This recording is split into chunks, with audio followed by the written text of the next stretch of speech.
What actually happened in Benghazi? We'll talk to someone who was there. This is the Vernuccio-Novak Report with Frank Vernuccio and Daria Novak.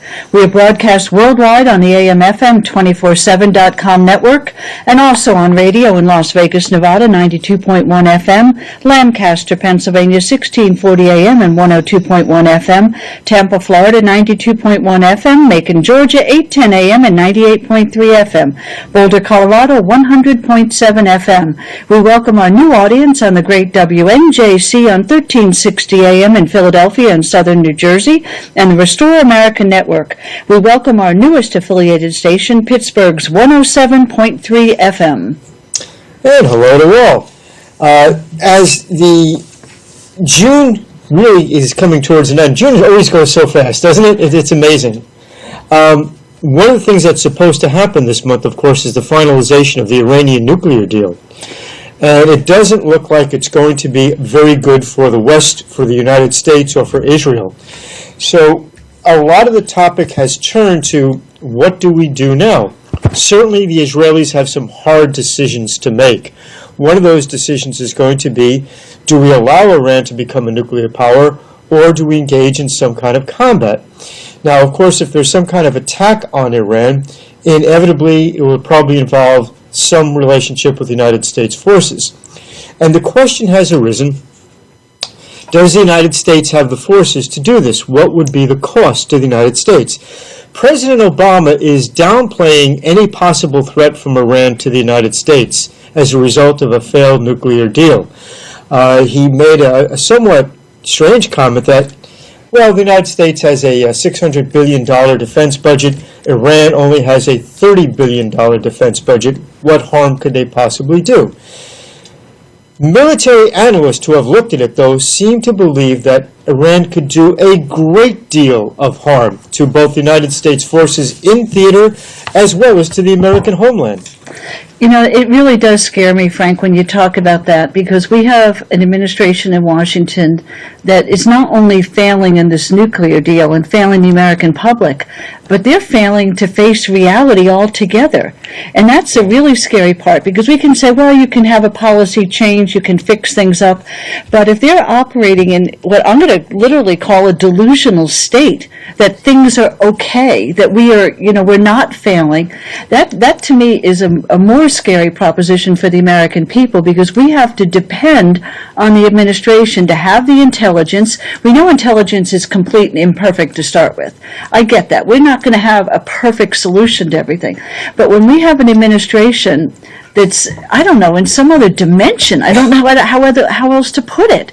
We have Putin that's operating in the Middle East. We have the Chinese that are operating in the Middle East. We have Israel that's trying to stand up and protect itself, and we have our nation, our leadership anyway, or some in our leadership, saying that they're terrorists. The world is upside down. Your analysis, Daria, is spot on. When you define this administration not as disagreeing right or left, Republican or Democrat, conservative or liberal, but being delusional, that's actually the most descriptive phrase you can use. They're simply not dealing with reality. Military analysts who have looked at Iran's forces, for example, say they can do a variety of things. They've got about 1,500 small patrol boats, each one specifically designed to attack larger ships. So we would see this being a hornet's nest for any American craft in the region, but it goes far beyond that. We know that Iran's client Hezbollah has been operating in Latin America. We know the Quds Force, the elite military of Iran, is operating in Latin America, on our shores, basically. So the attack is not only going to be against American forces in the Middle East, it could be against the American homeland. When you combine that with the lax controls we have on our southern border, the danger is manifest and very real. Now, with Iran in possession, as it will be very soon, of a nuclear weapon, they have freighters that go up and down our coast. One of those freighters can fire off a nuclear weapon. One nuclear bomb over the central part of the United States can produce an electromagnetic pulse, which will put us back basically into the pre-electrical age. This is a real immediate threat. And for this administration, exactly as you've pinpointed it, not to recognize it is in fact delusional. Now, when I was with the State Department, we created scenarios, best case, worst case, of what was going to happen. So, for instance, this is back in the 1980s when, after we opened up China, we looked at where is China going? What are China's goals? What do we need to do to prepare for if China took each of these courses of action? So that, you hope for the best, but you prepare for the worst. I don't see this administration doing that with the Middle East right now. What this administration is doing, I think, is very obvious. This president wanted to concentrate solely on his domestic agenda. And I think he's decided simply to write off anything that happens around the world, no matter how dire a threat it is to the United States. There's a second part of that, or a corollary part to that as well. Any dollars that this president sees being spent on defense are dollars taken away from funding his domestic programs. And we talked a bit before on another show about the 41% increase in food stamps. Well, that's an expensive proposition. You've got to find the money for that someplace. The president is finding it in the military budget. We've seen the defense budget go down, I think, further than any other defense program in history. And that being the case, those dollars are going directly into the social programs. Why are they going into the social programs? Because that's how this president buys votes for the Democrat Party. And if we really go back to when he was running for office the first time, we saw that there were many declarations by this leader stating, I am going to transform America. And when you talk about a transformation being the stopping of the old, the starting of something new, he really has changed, to a degree, what this country is about.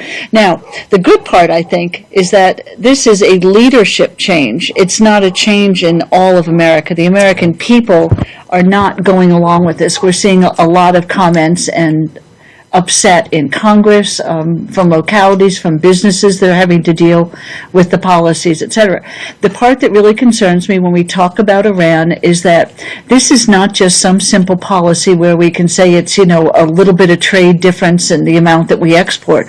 We're talking about the world experiencing potentially the explosion of a nuclear device that could dramatically change many nations of the world, and it doesn't even have to happen on American soil. It could be that they drop a bomb in Europe. Right, and what's happening here, let's take a look at what the Saudis are talking about, the Egyptians are talking about. The Saudis and the Egyptians are both talking about getting nuclear weapons on their own. So we're already seeing that spin-off effect of the Iranian nuclear program, which the realists in the Middle East are looking at, saying nothing that the West has done, nothing the United States has done, is discouraging, realistically, Iran from getting a bomb. If not now, then certainly down the road. We've got to have one of our own, they're saying. We're having an entire arms race developing simply because this country didn't stand firm on saying Iran is not supposed to have a bomb. And by the way, Iran, of course, is a signatory to the Non-Proliferation Pact. They're already treaty-bound not to develop nuclear weapons. So saying that we're going to develop another treaty with Iran just doesn't make any sense. How many treaties are they going to ignore? What do you mean? It's like going into a no-gun zone and say, well, the bad guys are going to obey the sign that says, don't carry a gun in this no-go zone, or no-gun zone. But, with nuclear weapons, there's something else I think we need to look at, too. When we've had other nations that have nuclear technology or nuclear weapons technology, they have not been nations that believe in suicide bombing, that believe in the fact that if you kill yourself, 72 virgins in heaven are all, as the saying goes. Right. We're looking at sort of a modern version of the kamikaze pilot in Japan. That is a great analogy, and you're absolutely right. One of the differences when it was the United States against the Soviet Union was that the Soviet Union would have taken over the world if they could have done it without blowing themselves up in the process. So we never really did have that nuclear war with the Soviet Union because the United States stayed firm, and certainly under Ronald Reagan, built up our forces to a point that really deterred the Soviets when they were at their highest military point. Iran isn't operating under the same set of circumstances. You work for the State Department. One of the most deadly mistakes diplomats can make, and leaders of a country can make is to assume that the leaders of the countries that they are opposing think the same way they do and have the same mindset they do. That was the mistake made by Neville Chamberlain when they dealt with Hitler. Think, well, he really doesn't want war. We can deal with him. We can do business with him. They were dead wrong. And it's the same mistake that we're making now. We're assuming the Iranians don't want to have a conflict. We're totally wrong. You're right. And it's a very dangerous situation for us to be in. Let's turn to some domestic affairs, and we're going to talk about health care. David Holberg is a healthcare policy analyst for the National Center for Public Policy Research and previously was a correspondent for Investors Business Daily, specializing in the coverage of healthcare and Medicare. Dr. Holberg, welcome to the Vernuccio Novak Report.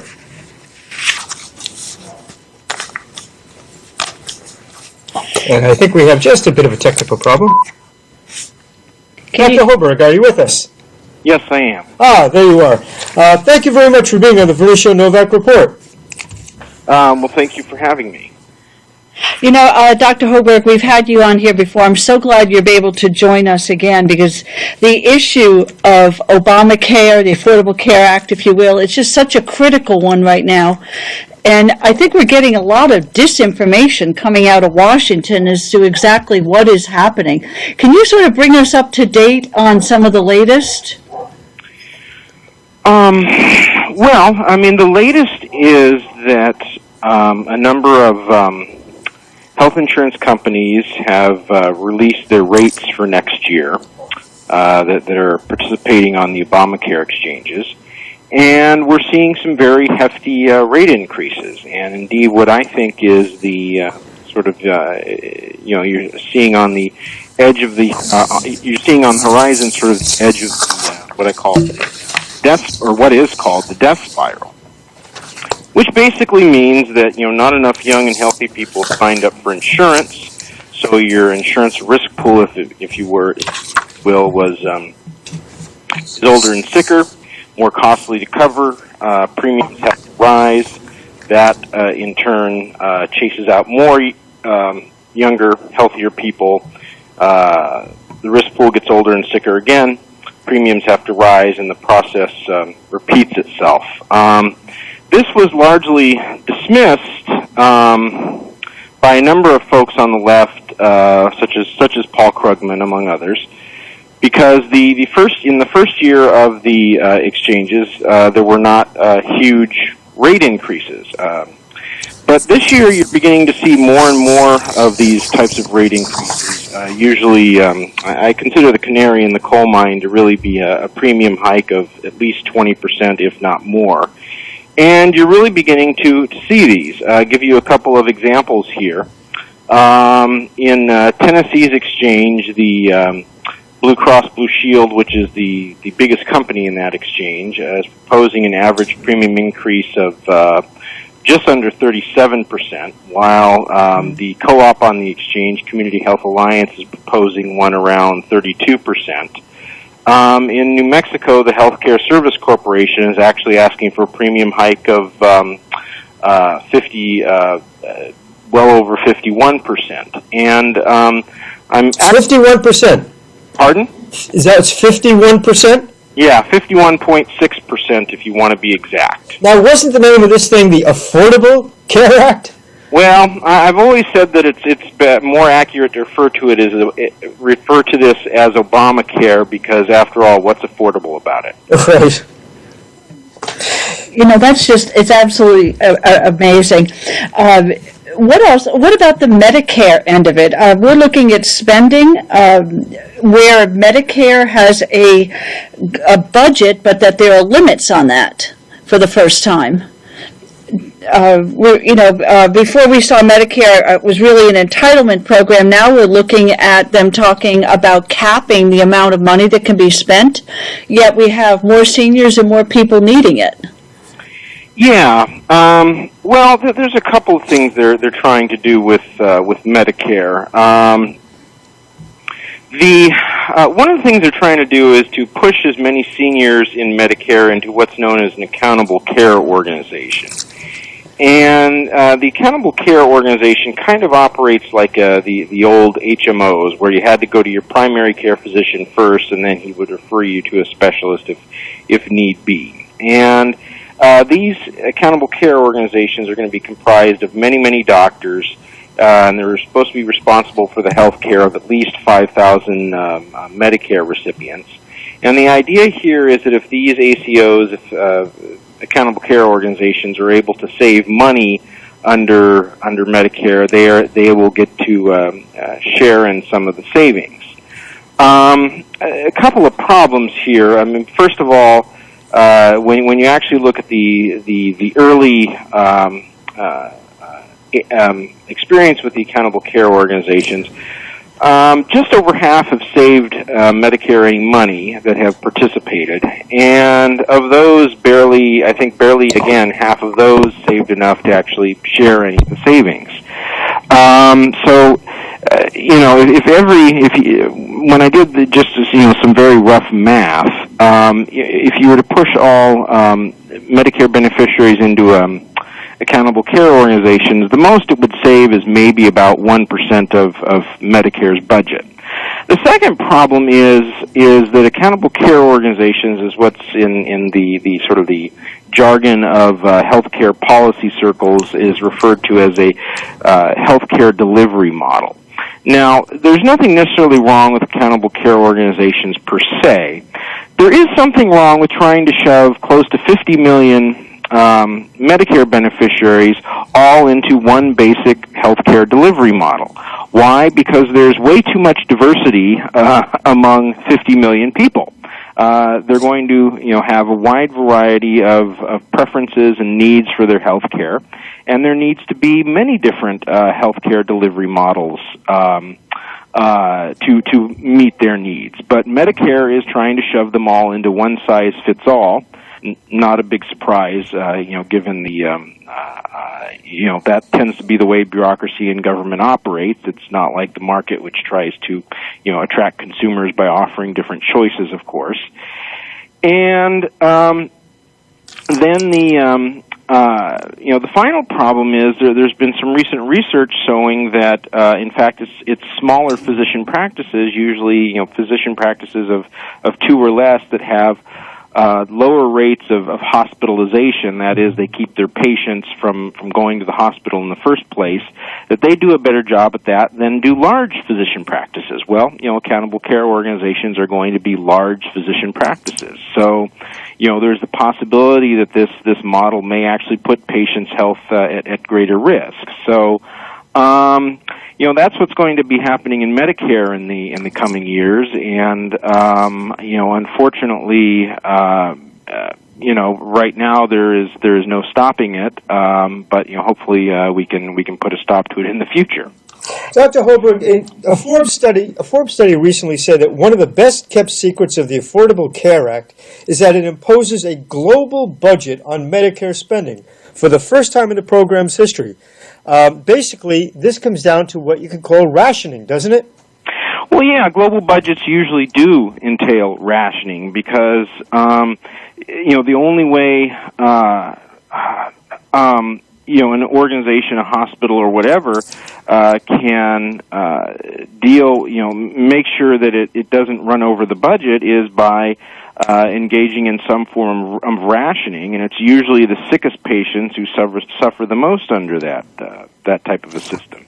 Over in England, where you have the National Health Service, which uses global budgets, what ends up happening is the sickest patients end up on waiting lists for surgery, cancer treatment, diagnostic tests, and so forth. And these waits can easily go into extend into the months and in some cases years. So global budgets ultimately do lead to rationing.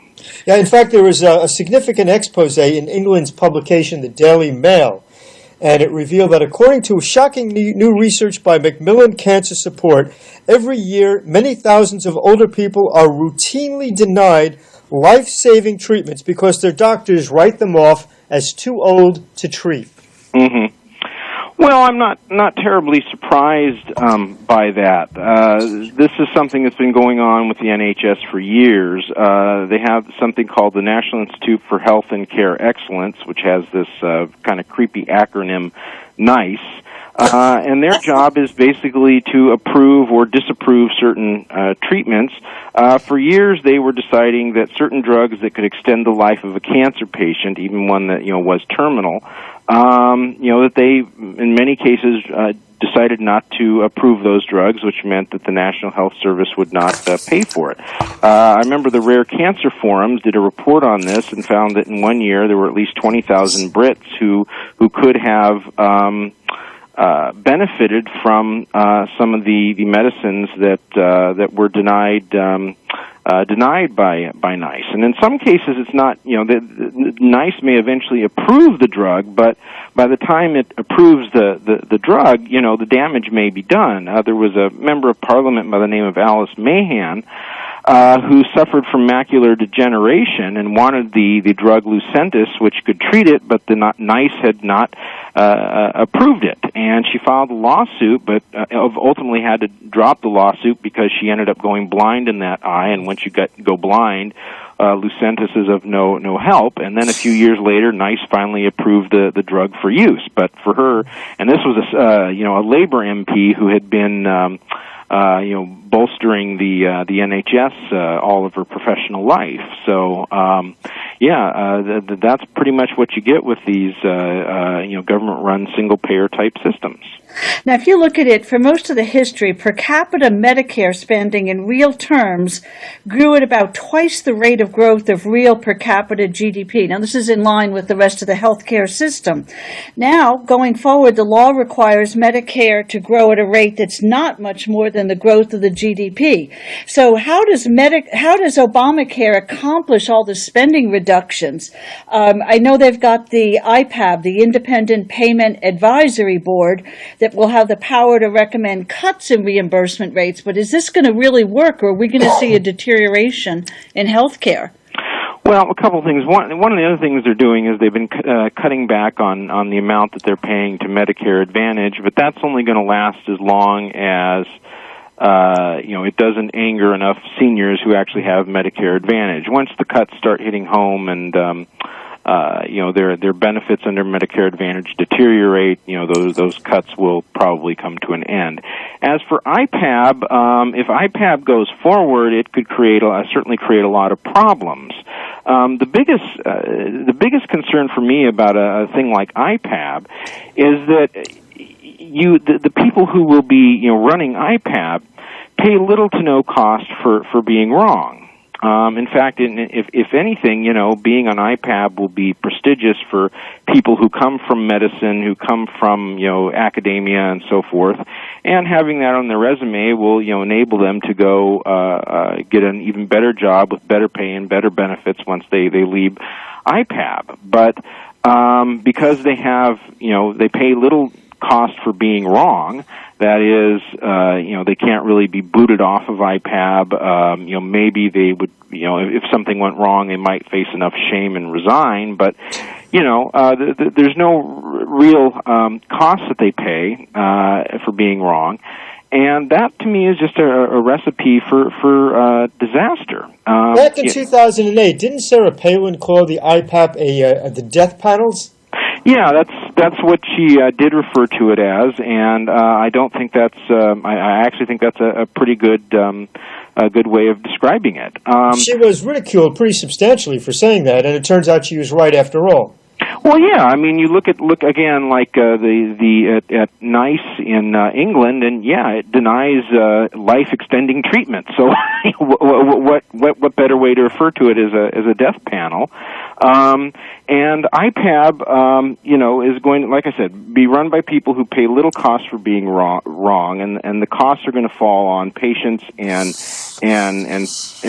physicians who will have little to no control over these decisions. Fortunately, IPAB, and I think thanks in large part to Sarah Palin, has become so unpopular that the Ways and Means Committee just passed a bill, and this had some bipartisan support, to get rid of IPAB. Now, I don't know if it would be signed by this president, but, we'll have a new president in about a year and a half, and if it's from the right party, IPAB could be done for, which is, some of the best news out of Obamacare that I've heard in a while.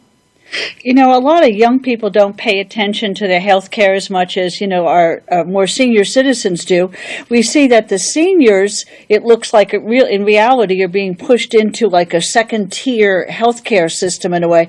But it's not just affecting our elderly. From what I understand, if you look at the law today and then look at teenagers by the year 2065, and when they are then using the Medicare system, spending on hospital Part A services will be half of what it would have been under the old law, and on Part B, which is Medicare spending on doctors, it'll be about 61% of what it would have been under the law. How is this administration going to sell that to the public? Well, they're not going to have to sell it to the public because this administration will be gone long before. That's true. Well, no, seriously. I mean, that is, as Thomas Sowell likes to say, it's okay to kill the goose that lays the golden egg as long as the goose doesn't die before the next election and the politician's fingerprints can't be traced back to the murder weapon. Seriously, they're going to be gone long before many of these difficulties hit.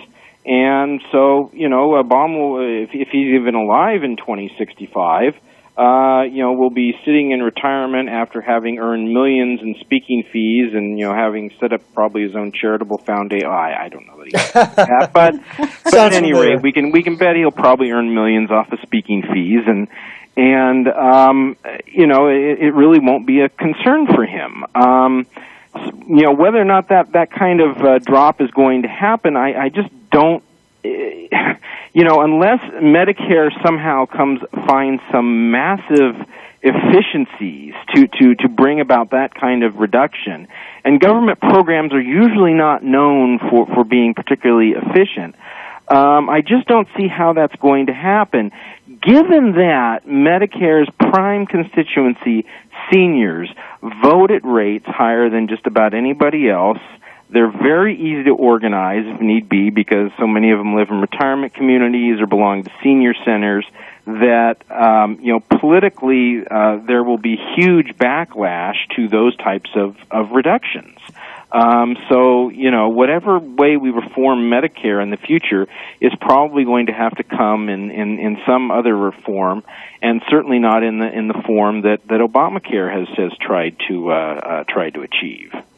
Dr. Holberg, you're writing a book called Medicare's Victims, How the U.S. Government's Largest Healthcare System Harms Patients and Impairs Physicians. Question. Mm-hmm. Do you think that the media as a whole is going to give those who are being realistic about Obamacare a fair shake?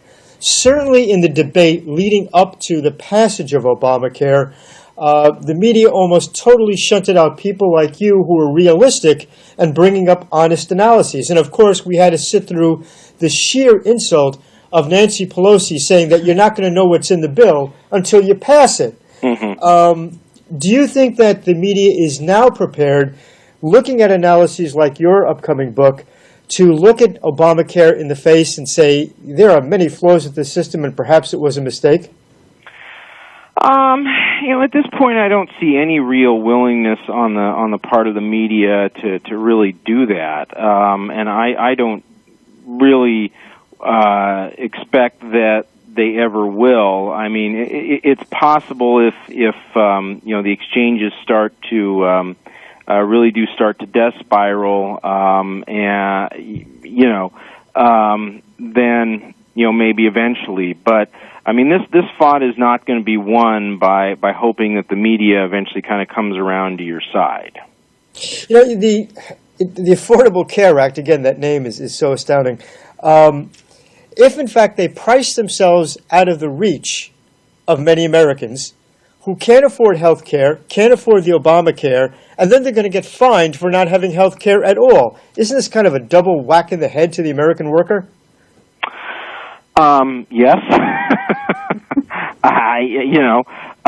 It's more than a double whack. I mean, it's a couple of whacks. First of all, many have lost their insurance through the individual market.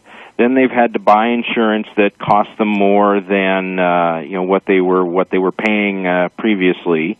Oftentimes they have to buy insurance that has even higher out-of-pocket costs because that's having these very high deductibles of $5,000-$6,000 is the only way that insurance can keep the premiums even remotely reasonable and still meet all the regulatory requirements that Obamacare puts on them.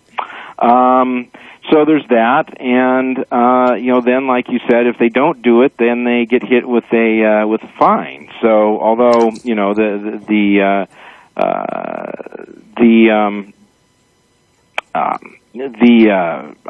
IRS is only really going to collect that if you have a rebate coming. So your best bet is perhaps to actually increase your tax liability some. But sure. I mean, it's a couple of whacks to the head. Sure. Well, like we see, 1 in 3 older Americans are on, the receiving end of health care where it may be curtailed. We find problems with IPAP. We can go through all these kinds of issues. What the question is that I think I'd like to hear, just your opinion on, is we know where we're at, we know what the problems are. What are the next steps that we have to take, whether it's the American public getting involved or Congress? What can we actually do to change this? Because I so often hear, this is done now, we can't do anything about it. That's a great point. Well, there's the first thing is, let's wait and see what the Supreme Court does with this case called King versus Burwell, which claims that subsidies for premium subsidies cannot go to federal exchanges. If they do rule for the plaintiffs in that case, then that puts a big dent, you might say, in Obamacare, and if Republicans in Congress play it right, they could get something passed that, that starts moving us toward a free market, in a free market direction. For example, Senator Bill Cassidy of Louisiana actually has what I think he calls it the Patient Freedom Act, which is actually a pretty good transition and starts moving us more in a free market direction. Should King versus Burwell be rightly decided? If it isn't rightly decided, well, that doesn't really change what's eventually going to happen to the exchanges. It does, we're still saddled with the individual employer mandate. A recent poll came out showing that Obamacare is just as unpopular as it has ever been. And it may just take a new administration. That actually has a true free market plan, and it's going to take support from people like you and me and everyone else to push them to pass a truly free market healthcare reform plan. What concerns me is, even if we have something like the Patient Freedom Act and it goes through, what about all of the doctors that have left practicing medicine early?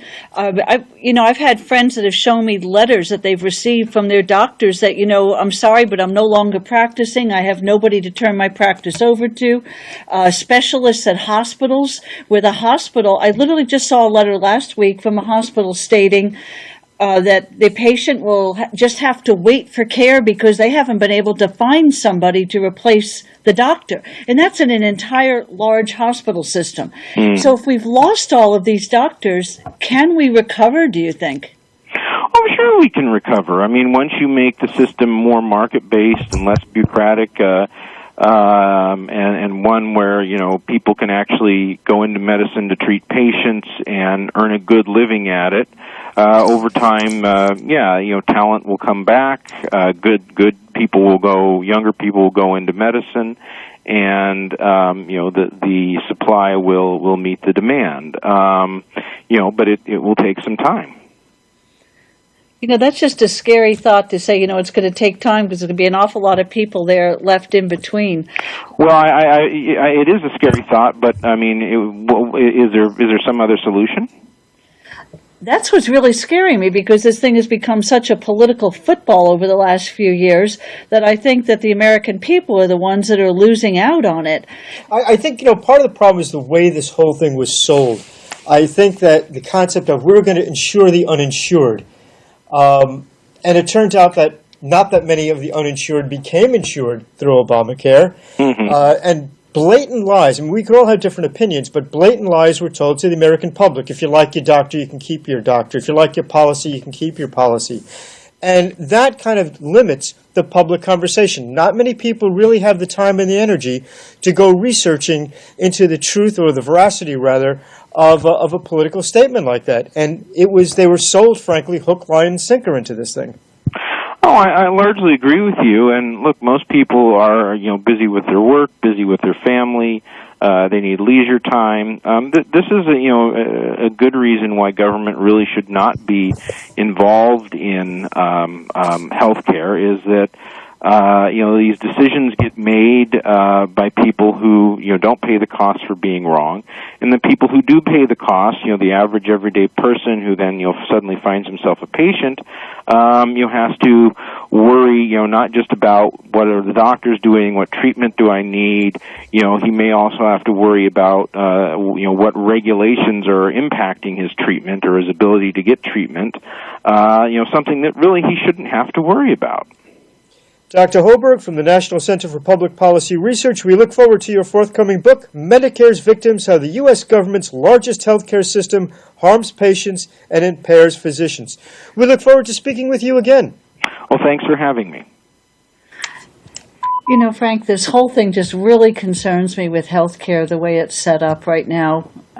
We're seeing so many problems in the system. And we keep finding new things coming out. We don't know what's happening with Congress. Yeah, the part of the thing that really, I spent my years analyzing and reporting on legislation. And one of the things that really bothers me about this whole area is the blatant lies that were told to the American public, and the fact that there's been no penalty to those elected officials for those blatant lies. In addition to that, the insult to the American public from then Speaker Pelosi saying, you have to pass the bill before we'll tell you what's in it. And we're seeing that repeated again.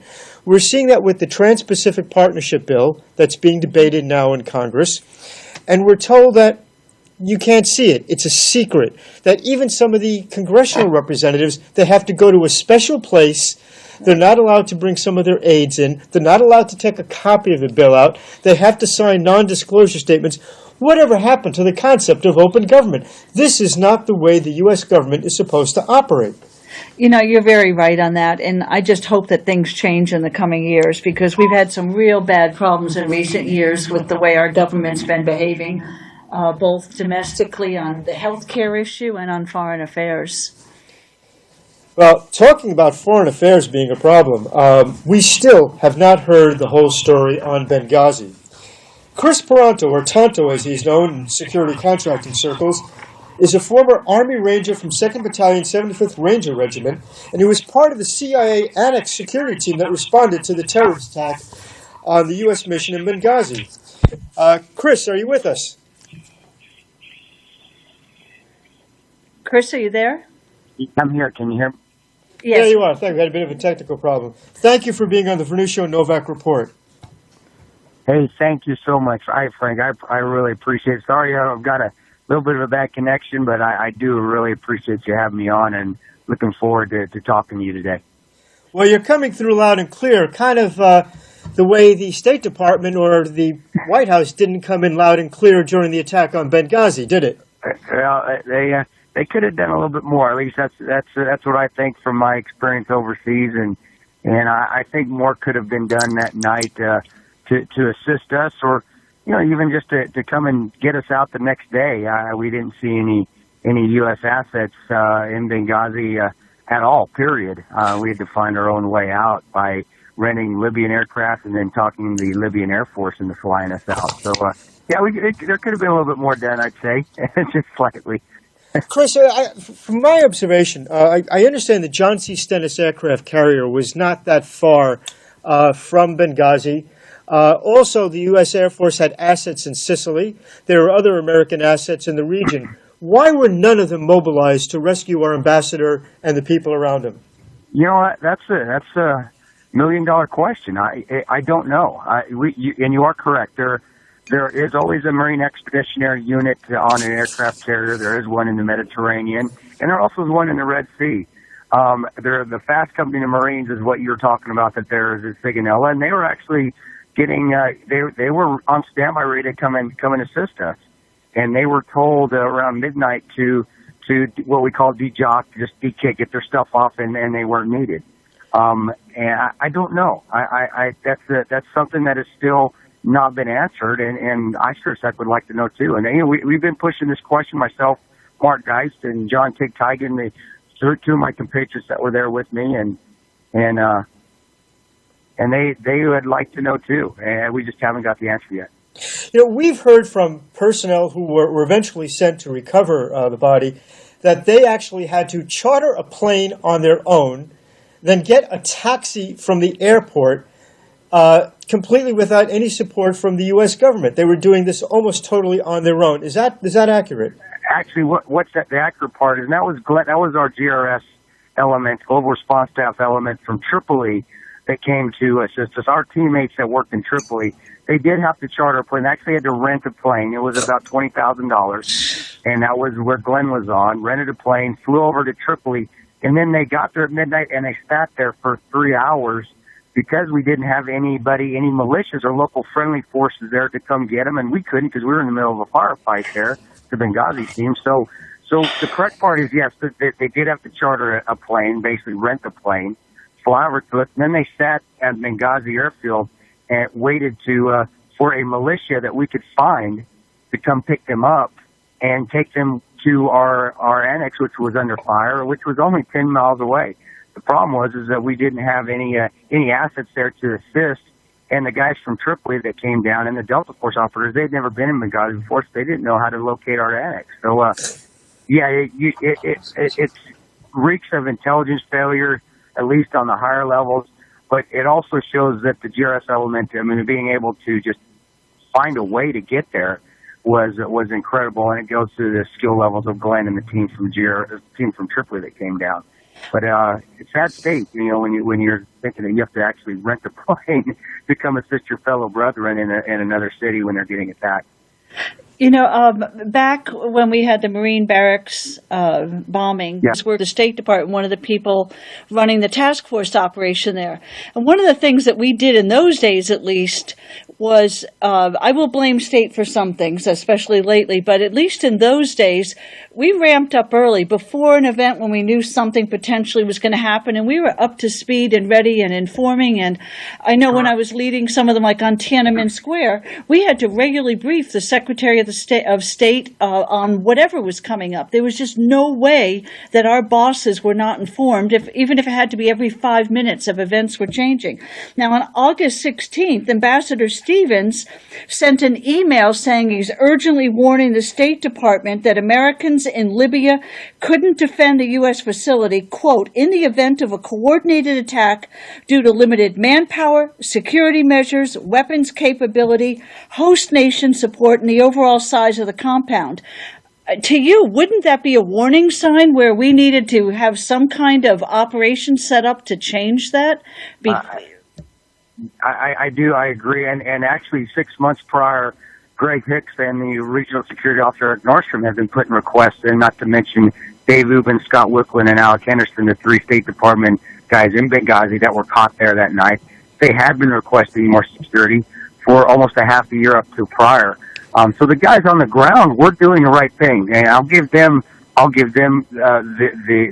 accolades that they need to be given, because they were requesting. It was falling on deaf ears at the higher levels. And you are correct. I was with the State Department in 2004 as a detail leader to protecting Ambassador Zalmay Khalilzad, and I had an armada protecting him in Iraq.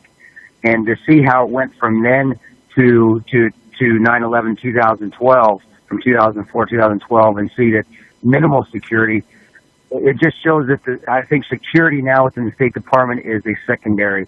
And I do remember hearing stories from the guys that worked in the 80s at the State Department, and you're right, they were more security conscious. They aren't nowadays, and it just showed what happened, what failed to Ambassador Stevens that night. by being less security conscious and more worried about offending locals and winning the hearts and minds of the local populace and not defending your own facilities. It's just a mindset change, and that's what I even saw over 8 years. 8 years from 2004 to 2012 when I was with the State Department. Indeed, isn't it a fact that after the final request for enhanced security in Benghazi, the State Department actually reduced the security force? Yeah, they reduced the number of individuals there at the facility. They're really, honestly, at the consulate in Benghazi, I wouldn't even call it a security force. They had diplomatic security officers there, but they weren't monitoring a gate. They weren't they weren't standing post outside with the gun or anything like that. There were no fast company of Marines, no Marine security guards. There was no contractors there. American contractors via a Triple Canopy, a Blackwater, or an Aegis, or somebody like that would be defending the outside of the facility. So, really, at any time, there really wasn't a security posture there in Benghazi. But you're right; they did reduce the amount of people on the site before Ambassador Stevens' visit. And again, I don't have an answer for that. I don't know why that was going on. I was a bit shocked myself seeing that, but since I was with the CIA and I wasn't with the State Department anymore, honestly, I just chalked it up to being confident. And that's what I did. General Boykin has speculated that one of the things that was occurring in Benghazi was some American weapons were being transferred to rebels fighting Syria's President Assad. But at some point, it was found that those rebels were actually affiliated with al-Qaeda. And one of the reasons both the State Department and the White House were so intent on covering up Benghazi was that if, in fact, it was found that American weapons were being transferred to al-Qaeda, it was a violation of American law, and those officials who were doing that could be subjected to very severe penalties.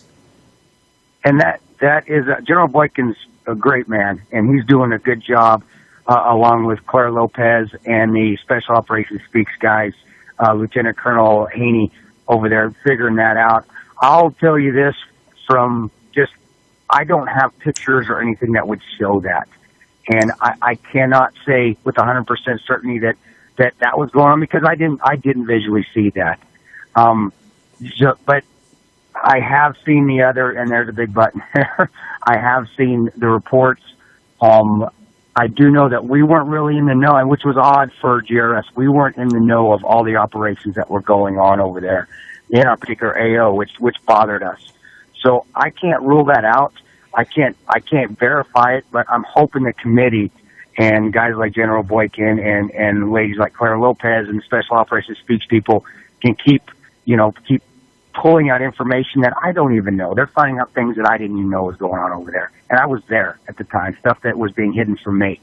So I think that is a possibility, but I can't verify it. I wish I could, and I haven't been able to.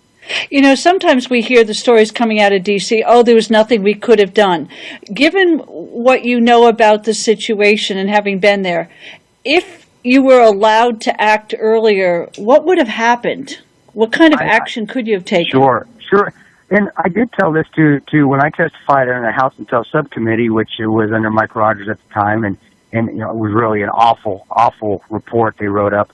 But I did tell them that if we had left earlier, that 100% Ambassador Stevens and Sean Smith would have been alive. I told them we should have disobeyed orders earlier because they would have been alive today. And what it is, and people I want people to understand this, we may not have been able to get over there and kill or destroy or even get everybody, all the bad guys, Ansar al-Sharia, Al-Qaeda, and Maghreb, the two groups that were actually part of the attack, get them off the consulate. But what we could have done, getting there earlier, is they could have directed their attention on us. So they would have been battling us and would have given Scott, Alec, and Dave that window of opportunity to get people out of those burning buildings and get them to safe areas, or even just get in a vehicle and drive out the back gate and get back to our annex sooner. So even if we would have not been able to fight the bad guys off earlier, their attention would have been on us. And that would have given the opportunity for Scott, Alec, and Dave, which are heroes in their own right, giving them the opportunity to do the right thing and get their guys out of there and reconsolidate. You know, Chris, what I couldn't understand when all this was going down and we're starting to see the reports come in on TV and Washington's telling us, oh, they couldn't have made it in time, it would have all been over. Yeah. I would love to know who in Washington knew when the end of the battle would have occurred. Have you ever seen a military train for something like that? I mean, that's, to me, is ridiculous. Exactly. It's like somebody had a stopwatch, or there's a playbook time limit for a battle. That goes back to a civilian or somebody that's not trained or not knowledgeable in combat or battle situations making a decision. And that, I think that was part of the problem there on the ground with our chief of base and our global response staff team leader, who had no military experience. They were trying to make calls that night, which they really had no business making because they just didn't have the experience. You turn it over to the guys with experience. And by utilizing that as an excuse, first of all, that's a dumb excuse. You're right. That's ridiculous. Second of all, somebody that's in charge that's making those decisions doesn't have military or at least combat experience and should know better that when a battle starts, you don't know when it's going to end, and you get everybody there to help and assist your brethren that are needing their assistance. And you're exactly right. It didn't happen. And using that as an excuse is just preposterous. It's ridiculous. I mean, we even heard things coming out on TV like some of the guys bought their own tickets and then were told by command not to get on the commercial planes. I don't know. I haven't heard that before. I won't right now. I won't rule out anything out of the realm of possibility with some of the things that I've heard, and then people even calling us liars and turning their backs on us. So, but I'll be honest, Abigail, I haven't heard that before. So that's news to me. But I can certainly research it. And it wouldn't surprise me if that did happen. In the aftermath of this entire incident, it seems with a relatively short amount of time, Admiral Decoe, who was in charge of the John C. Stennis aircraft carrier group, and General Ham, who was in charge of African Command, were relieved of their positions. We keep hearing rumors that both of them basically told the State Department and the White House what they were doing wrong in no uncertain terms. And perhaps this created a rather bad blood between the White House and those two military leaders. Do you think that's a possibility, or do you have any insight into that? Oh, no, I do think that is a possibility. I do, from the research I've done and just from speaking with people in the community that I know, and General Ham and I have actually mutual friends. General Ham and I don't know each other, but I do have people that he has attended war colleges with that are friends with me, and they have told. I have not verified this, so all I'm telling you is what I've been told. I've never been able to speak with General Ham. I don't know if he will speak with me. I would love to talk to him, have a beer with him. But from what I've heard and what I've been told by high-ranking people in the community, special operations community, former officers and flag officers, is that yes, he was relieved. And if you look when he retired, I believe he retired as a 3-star general, and he was a 4-star at the time. Again, it's something that needs to be verified, but that's not from General Ham's mouth. I'm just telling you that, yes, it's a high likely possibility, and this is from people that I trust that are mutual friends with me and General Ham that have told me, yes, he was relieved, and when he did retire, he was actually retired at a lower rank. But he hasn't come forward. Until he comes forward and says that you got to take what I said with a grain of salt, because you can't verify it. Now, our military is the most professional in the world. We train for every kind of contingency. We're really, really good. It's professional. There's morale, everything else. After Benghazi, do you see any changes in the morale or in changes in the force? I see changes I see negative changes, which the faith in the government, those are changes. The faith in the commander in chief, I think, has been tarnished a bit. But what I do see, and this is the positive, and this says a lot about guys in the community and guys just on the ground in the special operations community and just in the infantry units and the combat support units, is they have tightened it up. They have tightened themselves up, and they trust their brothers more now than ever. So it's always a positive, and you see military guys they're good at that. There's negatives going on, but what they'll do is they'll just tighten up the ranks. So believe me, they are more watching their brother sick now than ever because they don't know if they're going to have full government support down the road. And that's a good thing. That's not a bad thing. So there's always a silver lining that comes out of bad things. And so I'm happy and I'm glad that I could say I was part of that community at one time. And I still have those guys sick if they ever need me, and I'll always be out there speaking on their behalf if they ever need me to. And I'll always be able to pick up a gun again if I'm ever allowed to go overseas again by my government. Now, right now, my name's out there. I don't have the clearance to go, so I'm kind of stuck at home right now. Well, Chris, we're glad you're home and safe. We look forward to speaking with you again as the story develops. Oh, Frank, thank you so much, and I appreciate you have my number. You guys call me anytime you need me on. You just ask, and I'll pick up the phone and give you a call. And thank you for your service. Thank you, ma'am. God bless you, too, and keep doing good things and spreading the truth. I appreciate it. Thank you so much. Bye-bye. Bye-bye. I've got to tell you, this absolutely, and I know this is not an artful term or phrase, but this stinks to high heaven. It stunk to high heaven from the second it happened. It stunk to high heaven when the president went out to Las Vegas for a fundraiser the day after Benghazi with the ambassador dead. It stunk to high heaven when Hillary Clinton got up at the ceremony where the bodies were brought home, and in that solemn event, she bald-faced lied to the American people about what happened in Benghazi.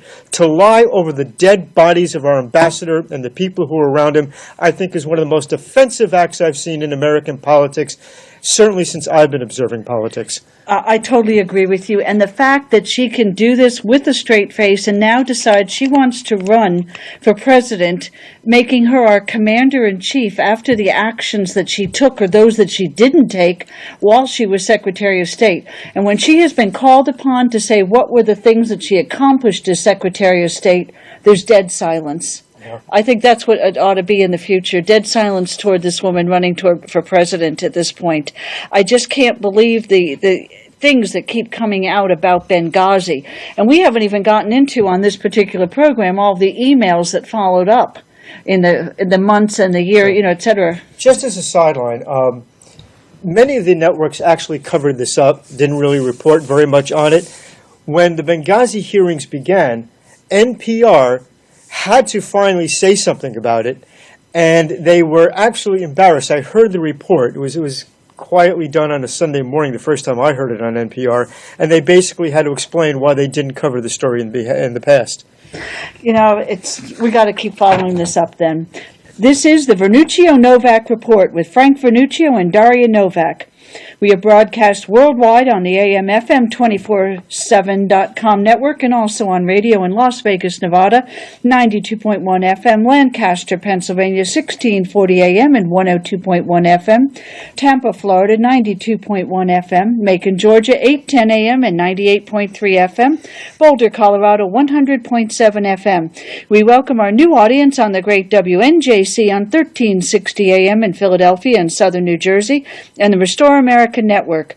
We welcome our newest affiliated station, Pittsburgh's 107.3 FM. Thanks for listening, and join us again next week. We are sponsored by the New York Analysis of Policy and Government at usagovpolicy.com and the Institute for American Politics.